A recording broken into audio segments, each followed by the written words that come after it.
Hey folks, this is Jake Davis with the On the Fly review for you. And this morning I'm talking about Godzilla Kong, The New Empire, directed by Adam Wingard, starring Rebecca Hall, Dan Stevens, and Brian Tyree Henry.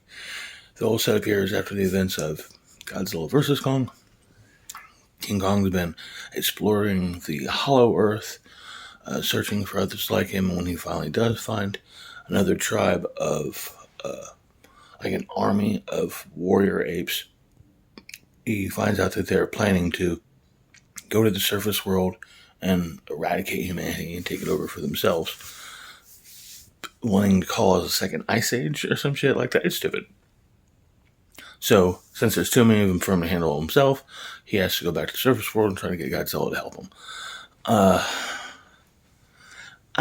The monster elements of this, all the monster shit, was really cool. Really enjoyed it. Even though it was like 30 minutes left of the movie when we finally get to the Scar King. What the hell? But the real problem to this movie was the humans. I couldn't care less about any of these people, and it's like their involvement could have completely been written out of the movie and would have changed the film at all.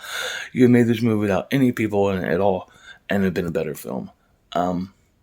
Yeah, sure, the human element, for the exception of -1, is usually the problem with Godzilla movies, and definitely with the MonsterVerse films. But at least in the other MonsterVerse films, we filled up the movies with lots of actors who could act.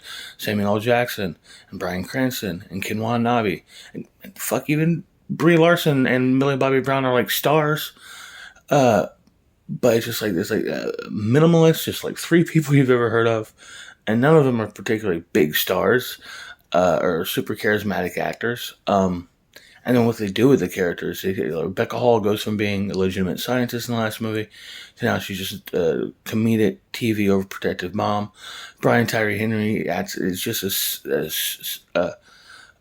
just twitchy and paranoid as he was in the last movie, like he didn't learn or grow at all from the events of the first film. And then there's, Dan Stevens, which I think he's supposed to be like an homage to the Jeff Bridges character in the 76 King Kong movie. Like I said, I love the stuff with the monsters, but the humans just killed this movie anytime they popped up. And it's like nothing for them to do either. It's like no real action scenes or chase scenes. It's all just them like standing on rocks looking up to the sky and that kind of shit, Must have been miserable to shoot. I give it 2.5 stars because I really, really liked the King Kong narrative, and so that's another thing. Twice in a row, King Kong's the main character, but gets second billing to Godzilla. Come on, man. He's an older character than Godzilla. He's a star of the movie.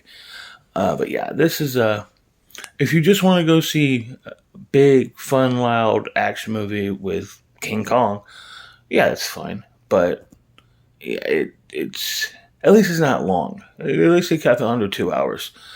And like I said, the last 30 minutes of it are fucking great. But yeah, I can't really recommend it. 2.5 stars. I'll probably see it again one day on streaming. I'm Jake Davis, and I'll catch you on the fly.